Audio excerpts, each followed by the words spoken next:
Blīp, blū, blū. Pat iemācījis tekstu. Es neesmu gulējusi visu nakti. Nu, kuram tas interesē? Tas veca? Cik tev ir gadi? Sena. 54? 68. Ko tu tur kašā atkal? Savus fake matus.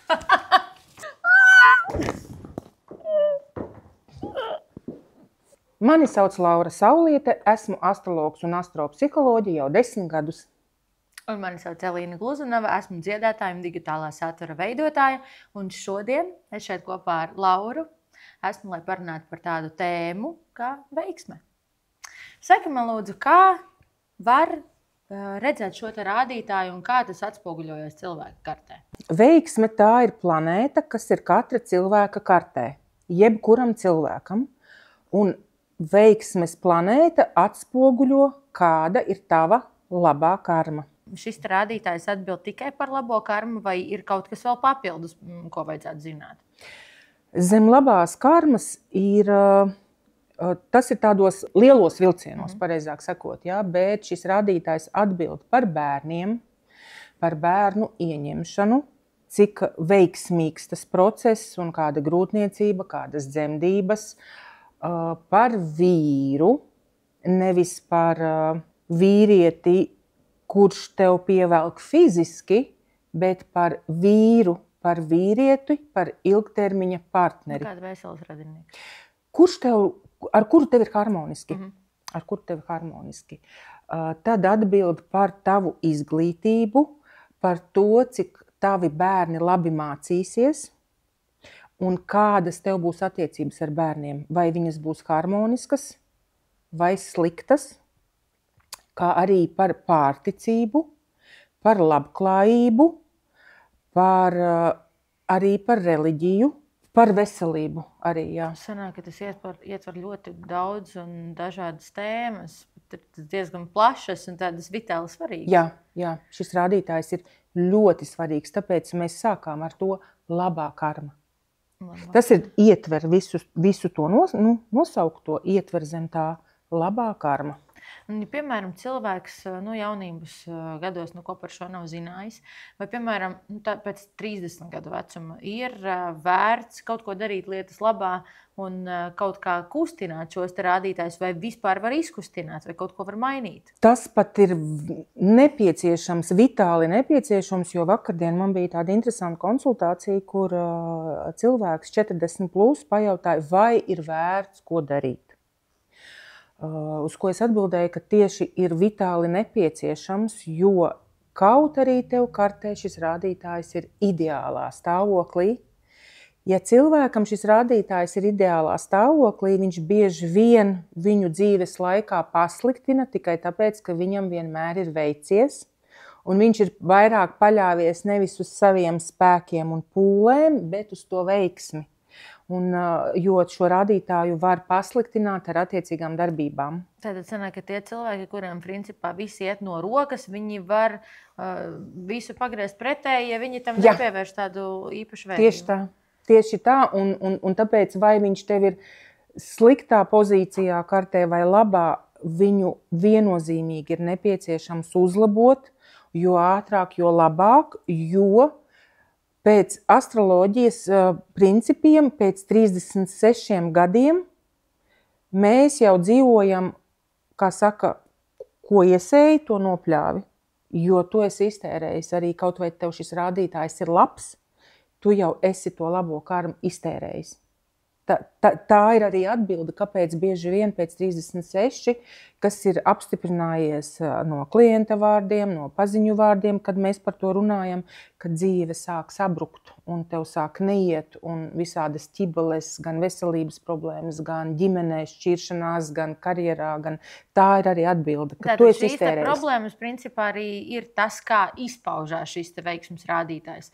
Vienā dienā tev viss var būt kārtībā un pēkšņi tu nonāc tajā punktā, kad sāk saprast, ka jau viss sāk brukt. Jā, bet cilvēks nesaprot, kas notiek. Viņš domā, Ko katrs izdomā?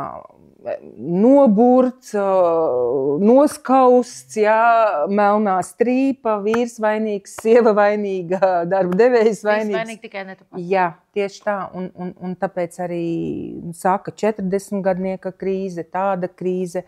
Patiesībā tev tad ir jādzīvo. Ko tu izdarīji, to tu saņem. Tev vairs nav haļava.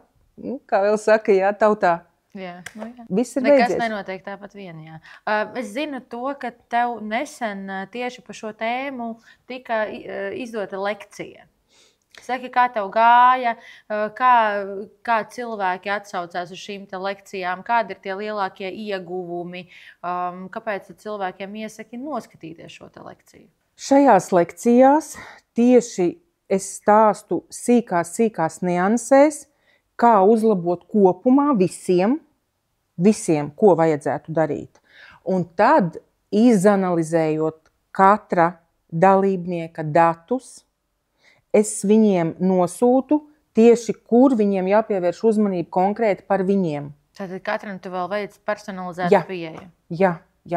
Viņam vienkārši tiek atbildē vai Instagramā, vai Facebookā, vai Messengerā, vai WhatsAppā, atkarībā, kur viņš man ir uzrakstījis. Viņi man atsūta dzimšanas datus, un es viņiem atpakaļ aizsūtu tieši kurā vietā konkrēti vai viņam vai klausīties. Jo katra cilvēka kartē ir šīs veiksmes rādītājs kādā pozīcijā, un bez visa, ko viņam vajadzētu darīt, viņš vēl uzzina, ko konkrēti viņam vajag darīt, lai uzlabotu. Kas tad ir šie te veiksmes planētas tranzīti? Veiksmes planētas tranzīti ir tad, kad visā pasaulē šī planēta, šis veiksmes rādītājs maina virzienu, un tad, kā šis virziens ietekmē katra cilvēka atsevišķi, viņa karti. Ja?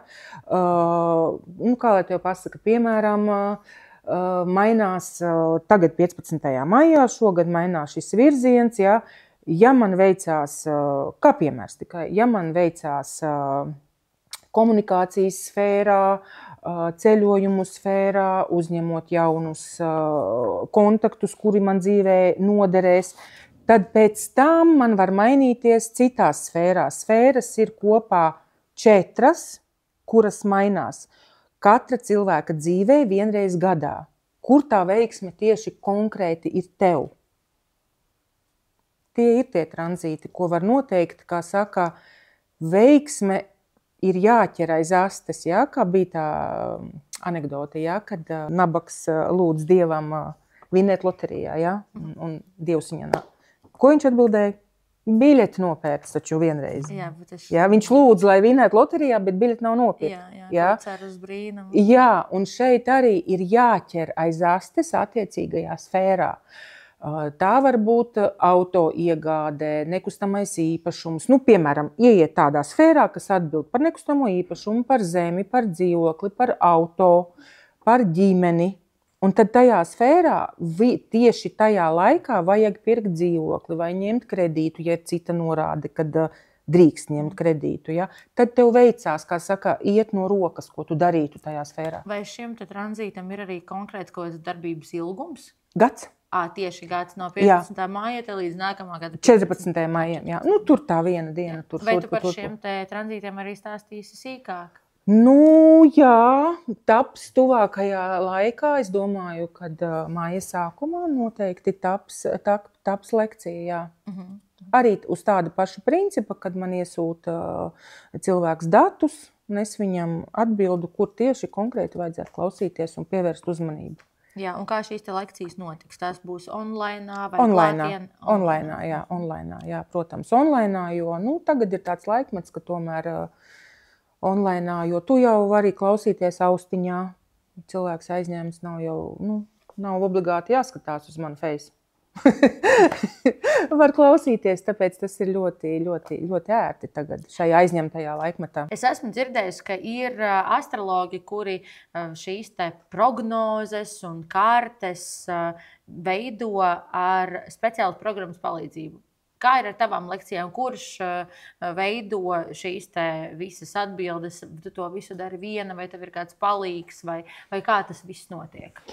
Viennozīmīgi es daru to tikai pati, jo programmas neiesaku nevienam izmantot ne programmas, ne mākslīgo intelektu, kāpēc?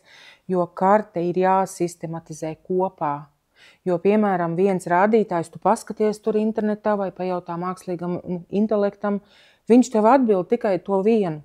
Bet kaut kas cits rādītājs tavā kartē var vienkārši pārsvītrot to rādītāju, to labo rādītāju. Un cilvēks tagad gaida, ja mēs runājam par veiksmi, ja? Tur ir viens tāds rādītājs, ka tev rāda, ka tev tur nauda bez maz vai birst no gaisa. Ja? Kaut kas cits parāda, ka tev grūti viņu būs iegūt. Tev jāpieliek tādas pūles vai tādas darbības, ja? Un cilvēks tagad izlasa un sēž un gaida. Ja? Nedrīkst, jo tad, kad mēs mācījāmies, studēju, tad pirmais, ko skolotāji pateica uzreiz pašā sākumā, nekad neizmantojiet programmas. Nekad. Es varu likt rokas sirdī, es neesmu izmantojis vispār nekad. Jo, jā, tur arī tā cena ir ļoti niecīga. Tātad sanāk, ka tas tā kā nosita to līmeni tādam reālam astrologa darbam, kurš tiešām tur iegulda laiku. Tu zini, tas ir jebkurā profesijā. Jebkurā profesijā paņemsim jebkuru profesiju, pilnīgi jebkuru, jā. Tev ir jāatrod savs. Nav tik vienkārši atrast. Pamēģini atrast, piemēram, remonta meistaru vai kādu. Viņi ir pilns piedāvājumu.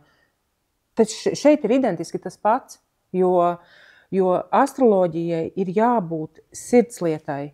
Tas nebūs noteikti nekāds liels peļņas avots, kā domā, kaut vai arī tie paši manikīri vai jebkurš meistars, ja viņš domā, tūlīt pelnīšu lielo piķi, ja. Tāpatās arī šeit, ja, lai tu mācītos, lai tu gadiem bez maz vai par kafijas tās, labākajā gadījumā kafijas tās, tu konsultētu, ja, klāt vēl mācītos, tas nav vienkārši. Tev ir jāpelna citur, lai tu ar savu hobiju vai sirdslietu vienkārši nodarbotos. Un šādā atbilde, ko tev atsūta papīra formātā, ja, no programmas, viņi ir vērta tik, cik papīrs maksā. Cik maksā? Cik centi? Un cilvēki maksā 30 eiro, 50 eiro, un tad vēl uzliek atlaide, ja, liela. Viņi nav to vērta. To ir darījusi programma. Tev saraksta. Tas tev tas, bet nav salikts kopā. Sasistematizēts nav. Vai, piemēram, pat šādas te veiksmes lekcijas ir nepieciešams doties pie tevis uz konsultāciju? Vai ar šo te lekciju būs pilnībā pietiekami, lai cilvēks varētu sevi sagatavot kaut kādam tuvākajam laika posmam? Šī lekcija, ja iet runa par veiksmi, tad šis ir viens rādītājs, kā tu viņu vari uzlabot šo veiksmi. Nav nepieciešamība nākt uz konsultāciju, ja tev viņa nav vajadzīga. Ja? Protams, ir daudz citu rādītāju par naudu, par karmu, kuru tev obligāti ir jādara, par prāta spējām, par emocijām. Tēmas ir ļoti daudz, bet šis veiksmes rādītājs ir ļoti nepieciešams viņu uzlabot, jo viņš tev palīdz arī pie citām darbībām, ja vajag kaut ko citu uzlabot. Jo bez šī nevar neko. Piemēram. Šis ir tāds pamats. Es uzskatu, ka ir divi galvenie pamati. Ir tā sliktā karma, kur būs noteikti cita tēma, ja? Jā. Un šie ir manā skatījumā paši galveno, jo, piemēram, ja tev veiksmes rādītājs ir, jāsaka tā, sūdīgs, ja, tev visu dzīvē būs ļoti grūti darīt. To, ja tev ir labs veiksmes rādītājs, tev vienkārši vieglāk padodās, ko tu dari. Vieglāk. Tu, piemēram, kaut ko ej un dari, tu vari izdarīt ātrāk, tu vari satikt īstos cilvēkus, īstos partnerus, kā saka, atrasties īstajā laikā un īstajā vietā. Bet, ja tev viņš ir sliktā pozīcijā, tad ir jāpieliek tādas piepūles, kā saka, ar melnu muti jāstrādā. Jebko tu darīt, tev jāpieliek tādas pūles, ja? Bet bieži vien tie cilvēki ir pieraduši, ka viņam viss nāk grūti. Bet, kā es saku, kāpēc to neuzlabot? Jo es, piemēram, dzirdēju tādu joku par to, ka tu ieeji grāmatnīcā, un tur ir grāmata 50% veiksmes, cilvēks nopērk 2 grāmatas, ja, un tagad domā, ka viņam tā viss izdosies. Kā tu pati esi uz sevi pārbaudījusi, kā šī veiksme strādā? kaut kāds tāds piemērs, kas liktu cilvēkiem saprast, jā, man vajag šo lekciju, vai jā, man ir bijis tieši tāpatās, un es arī gribu, lai nostrādā, gribu, lai man ir vieglāk, lai man ir labāk, lai man viss izdodas, un tā. Sāksim jau ar to, kad manā kartē ir šis rādītājs ideālā stāvoklī. Tiešām labā nozīmē. Bet man citi rādītāji nav tik labi. Un tad ir jautājums, kāda būtu mana dzīve, ja šis rādītājs nebūtu tik labā stāvoklī, jo mana dzīve mazliet līdz kaut kādiem 30 gadiem līdzinājās vairāk šausmu filmai. Bet arī tajā šausmu filmas laikā ir tā, ka tu kaut ko dari, un tev izdodās, neskatoties, ka viss ir grūtībām, bet tev kaut kāds cilvēks palīdz, kaut kas apstājās, piemēram, uz ceļa tev saplīst mašīna, vienmēr man kāds atradās, kas palīdz. Viņš strādā, kam ir labi. Ir pierādījies uz bērniem, man abiem bērniem šis rādītājs ļoti labs ir, tāpēc, ka tas ir no manis aizgājis. Kas ir svarīgi piebilst šeit, kad ir svarīgi ar šo rādītāju strādāt, jo, piemēram, tev bērni, kad piedzims, tad ir iespējas, ka viņiem arī šis rādītājs aizies labā pozīcijā. Tāpat arī kā tavi bērni mācās, arī ir strādātās, vai tev kaut kāda operācija, vai kaut kādi darījumi. Tas nenotiks šitā kopā, Tu dari, bet tev izdodās. Tev tā kā kaut kas palīdz, tā kā, kaut kādi citi spēki, ir vienkārši kopā ar tevi, vai šie spēki ir atnāk caur kādu cilvēku, kurš tev vienkārši palīdz. Vienkārši tāpatās piesakās, es tev palīdzēšu. Man bija gadījums, kad klienti stāstīja, kad viņi bija Rīgā centrā, viņa ievēro šīs darbības, un tajā, kur liek auto, kad jāmaksā, es neatceros, vai ar karti bija tikai jāmaksā, vai ar skaidrā, viņai nebija. Tā viena pozīcija nebija. Viņai vienkārši pienāca cilvēks, un viņas vietā samaksāja. Vienkārši, jo savādāk viņai būtu jābrauc uz bankomātu vai kur, vai es vienkārši neatceros, vai ar karti bija, bet pats fakts, ka cilvēks viņai pienāca un pateica, es samaksāšu. Ja viņa būtu atteikusies, tas nozīmē, ka viņa to savu veiksmes rādītāju pasliktina automātiski. Viņai nākošreiz neviens nepalīdzēs, jo principā ir tā, ja tev dod, piemēram, naudu, piemēram, tu kaut ko kādam izdari, bet ne par naudu, tu palīdzi, un tev tagad ņem piecīti, tev viņš obligāti ir jāņem. Kaut arī tev, kādā sakarā, jo tu tā kā, atsaki, man taču nevajag, ir jāņem, jā. Tāpatās, kā arī nevajag uzbāzties un ar varu uzspiest, ja, piemēram, tev ir jāmaksā 10 eiro, tad tu arī maksā 10 eiro. Tējas nauda, tas ir kaut kas cits. Tas ir cits stāsts, bet, piemēram, ir tādas vietas, kad nav jāmētājās arī tā, no otras puses, no abām pusēm jābūt pareizai pieejai. Un grūti to darīt, vajag tikai iesākt, un tas tev organiski notiek. Nav tā, ka tev tagad visu laiku jādomā, un man tur šitā jādara. Tas notiek organiski. Tu sākumā tā kā sāc to darīt, un pēc tam jau tu vienkārši dzīvo pēc tāda principa. Man kā mammai ir ļoti svarīgs jautājums, ja man šis veiksmes rādītājs, piemēram, nav tik veiksmīgs, es zinu, ka tā nav, bet tomēr, tad kā ir bērniem šo veiksmes rādītāju ir iespējams uzlabot? Bērniem jo īpaši būtu nepieciešams, jo viņi kā švamītes uzsūt šo informāciju ātri, un, piemēram, viens no rādītājiem, kā piemēru nosaukšu, viņam jābūt rūpīgam par citiem. Tātad jau maziņam nopērkam kaķīti vai sunīti, mācām par viņu rūpēties, gādāt. Tā ir tāda darbība, kurā viņš uzlabo savu šo veiksmes rādītāju. Un arī atbildība. Šeit vairāk par rūpēm, kad viņam ir par kādu jārūpējās, jādod savas rūpes par citiem. Nevis jābūt vērstam egoistiski uz sevīm. Viņam jau šī tendence ir kā raksturā ar šo rādītāju, ja viņam viņš tāds ir, bet kāpēc, lai viņu nepavairotu, nepastiprinātu, tad tu rēķini, ka tu jau viņu ieprogrammē uz veiksmi, jā, lai tā krājkasīte, kā es saku, krājkasīte, jā, lēnāk tukšojās, vai arī viņa tukšojās, bet tu met klāt viņai. Tad sanāk, ka pēc 36 tev vēl viss notiek. Un es kā vecāks palīdzot bērnam uzlabot šo te veiksmes rādītāju, uzlaboju arī kaut ko sev? Saproties, es savās lekcijās nevis prasīju, bet man bija jautājums, jā, kāpēc tu to dari? Tā kā kaut kas tur vienreiz bija uzjautājis, kāpēc tā kā tik lēti, jā, bez maz vai, pēc kam tev tas vajadzīgs. Jā, es uzlaboju arī savu veiksmi, jo es daru zināmu vairākiem cilvēkiem, viņi uzlabo savu, bet es uzlaboju savu, jo loģiski, ka es to daru, jo man ir šis rādītājs, kā es viņu uzlaboju. Okay. Tad sanāk, ka tu arī uzlabo kaut kādu karmas punktiņu sev. Labo veiksmi es papildinu, jo man ir jāstāsta citiem, jārūpējās par citiem un jānes šī informācija citiem. Tu savā Instagramā ļoti daudz un plaši dalies ar tādiem bezmaksas tips and tricks, kā uzlabot savu veiksmi un ne tikai. Tad varbūt var pastāstīt, varbūt ne personalizēti, bet globāli, kas ir tās svarīgākās lietas, kas ir jāzina jebkuram cilvēkam, lai savu veiksmi uzlabotu. Ja mēs runājam par visiem cilvēkiem kopā un par ko šis rādītājs atbild, tas ir pirmkārt cieņa. Tas ir pats galvenais. Piemēram, elementāri to ej veikalā, negrūdies ar tiem ratiņiem pirmais.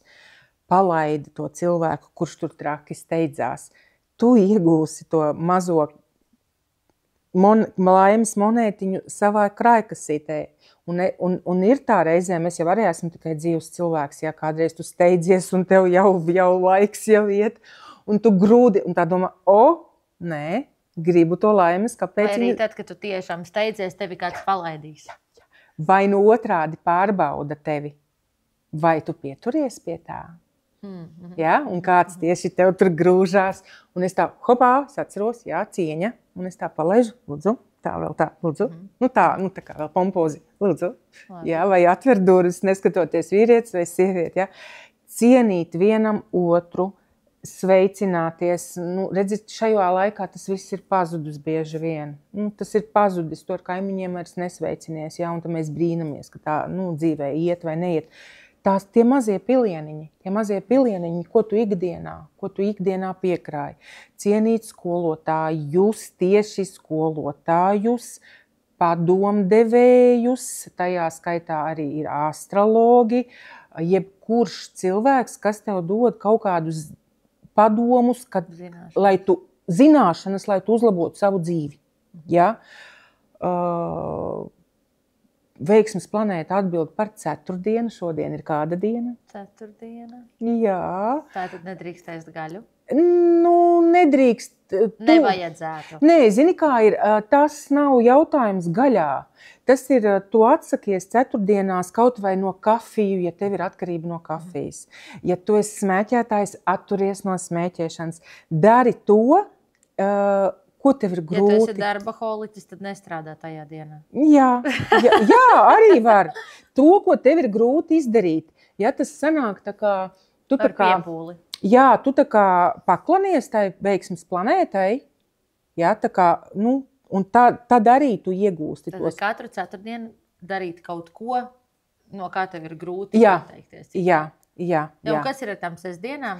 Sestdienas ir par citu tēmu, jā. Un tās ir tās galvenās, kā es minēju, galvenie rādītāji, kur ir svarīgi. Jā. Tad cienīt skolotājus, skolotājiem uzdāvināt ziedus. Jā. Krāsa ir dzeltena. Es cenšos ēst dzeltenu ēdienu tajā dienā. Ne jau bez fanatismu. Jā. Tur vai dzeltenos tomātiņus paņem, vai banānu apēd. Es personīgi ēdu veģetāri tajās dienās, jā, un cenšos ēst, ja ir tās iespējas kaut ko dzeltenu, jā. Tad es dedzinu dzeltenu svecīti. Dzeltens, jā. Dzelteni ziedi man ir vāzēs vienmēr tajās dienās. Gandrīz vienmēr. Mēdz visādi būt, jā, kad nav pie rokas vai kā. Tad lasīt kaut kādu reliģisku literatūru. Atkal bez pārspīlējumiem. Tikpat labi var Ošo lasīt. Vienalga. ir ļoti daudz citāti, vai citāti par cieņu, par dzīvē, kā būt labākam cilvēkam, jā. Kas vēl tāds? Tajās dienās ir labi mācīties vai pasniegt. Vai nu mēs uzņemam zināšanas, vai sniedzam citiem zināšanas. Ja? Tāpēc bieži vien man ceturtdienas ir konsultācija dienas. Tagad es zināšu, priekš mani šis arī noder. Jā. Tad bērni. Aizvest kaut kur bērnus, nopirkt saldumus un pašam saldumus. Ceturtdienās? Jā.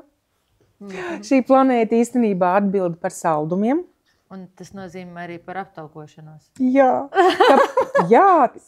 Kāpēc? Tāpēc, ka šī planēta ir pārticības rādītājs. Un kas ir sinonīms? Paplašināšanās, ja? Pavairo to labo un arī miesu. Ja? Tāpēc arī, tāpēc arī ir tāda, kartēs mēdz būt tādas pozīcijas, ka cilvēkam ir uz viņa personības šī planēta kartē, pašam pa sevi, un tad tie mēdz būt apaļi cilvēki, jā. Jo viņiem ļoti garšo saldumi, un viņi paplašinās, jā. Šis rādītājs arī atbild, vai tu realizēsies sociumā, kā tevi uztvers sociumā, jo, ja tev šis rādītājs ir sūdīgs, tad būs ļoti grūti vispār sociumā, tevi neuztvers, normāli, jā. Kā arī viņš atbild par optimismu, cik cilvēks ir pozitīvs un vai viņš ir optimists. Tātad mēs atbildam, šo rādītāju var uzlabot, būt optimistam un pozitīvam. Pat arī tad, ja tu iekšēji esi pesimists, tik un tā smaidīt un teikt, un viss būs labi. Zini, kā es vienmēr saku, bez fanātisma. Ja, tā ir liekuļošana, tas ir kaut kas cits. Ja. Iet runa par šeit, iekšā. Ja.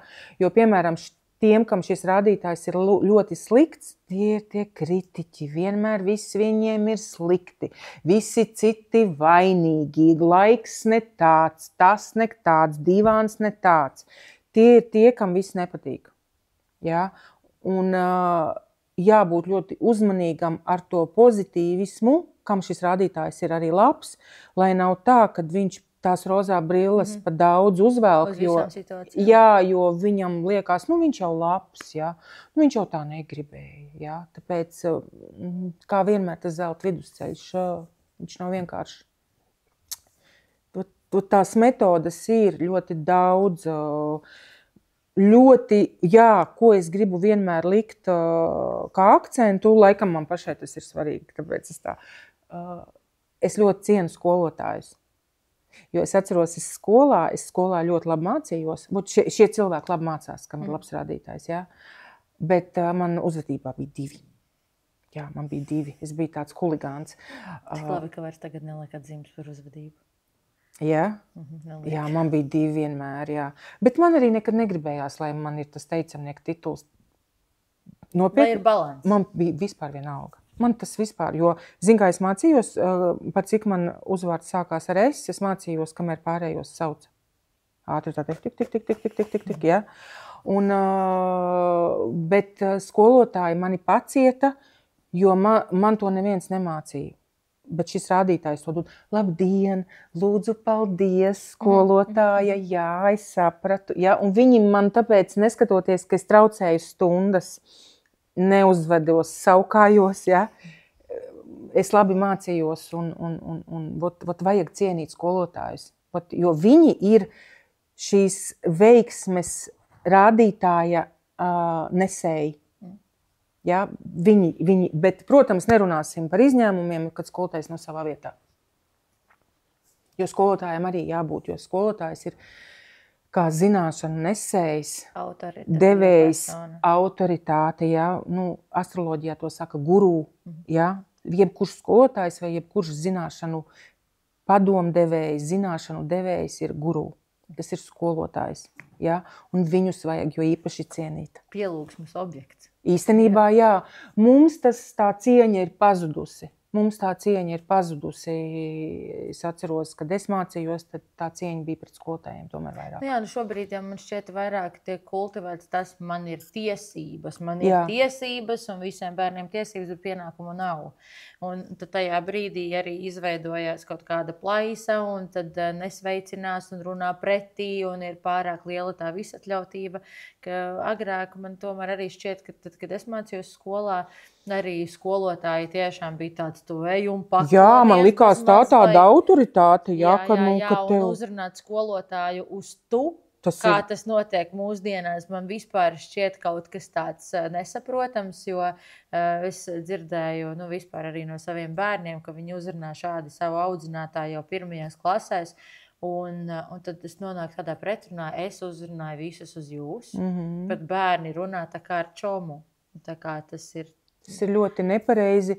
Vecāki, kuri to pieļauj, jo tā, kā lai pasaka, mani neaudzināja. Kāpēc? Tāpēc, ka tajā laikā vecāki strādāja vienmēr. Man neviens to nestāstīja, kā ar skolotāju jārunā. Bet tas bija norma. Tā bija norma. Jā. Vecāki paši sabojā bērniem veiksmi. Paši. Un par atbildību tā būs tā cita tēma, kur ir tā sliktā karma. Viņi pasliktina vēl savu karmu, ja nav atbildība. Tas ir viņi vienkārši iešauj sev kājās. Jo man ar meitu ir pārunas, man ar vecāko dēlu. Tad es vēl nezināju astroloģiju.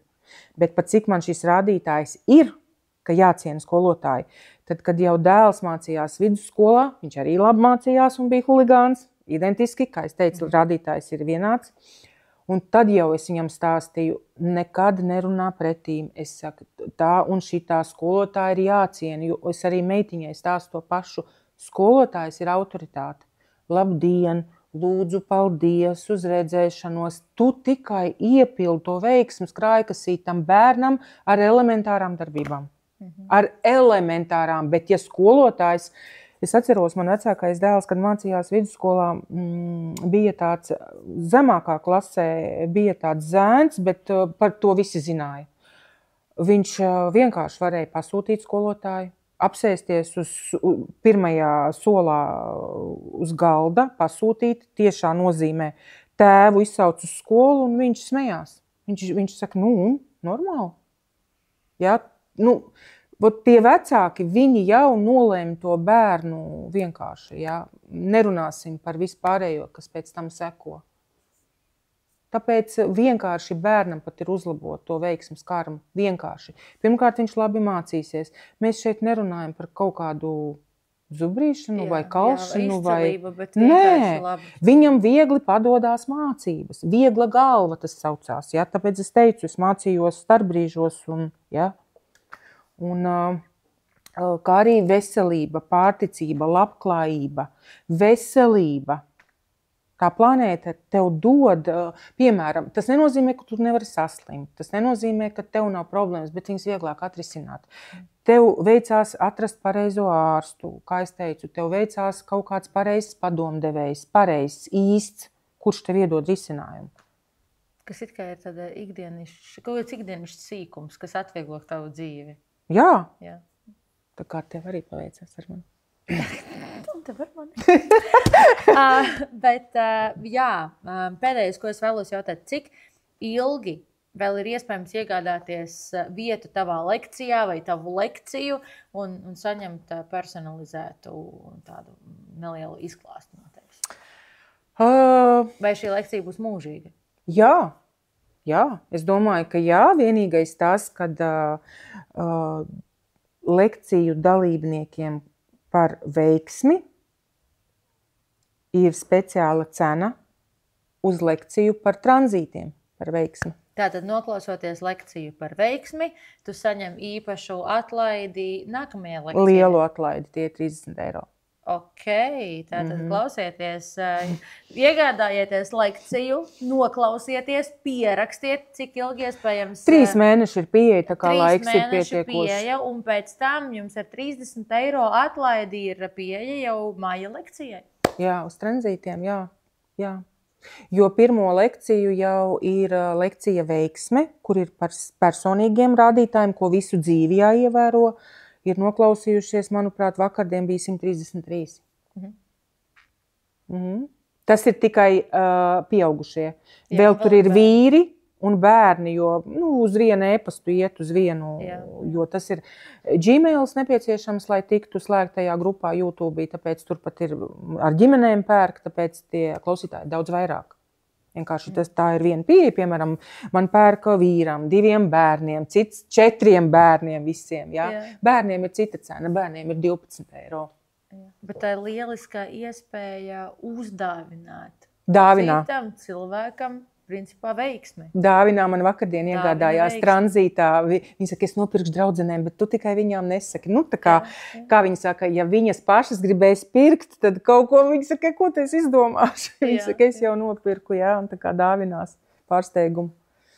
Dāvinot veiksmi citiem, tu iegūst arī sev. Jā, patiesībā, jā, tāpēc es saku, man pašai ir tie rādītāji, ka man šī informācija jādod citiem.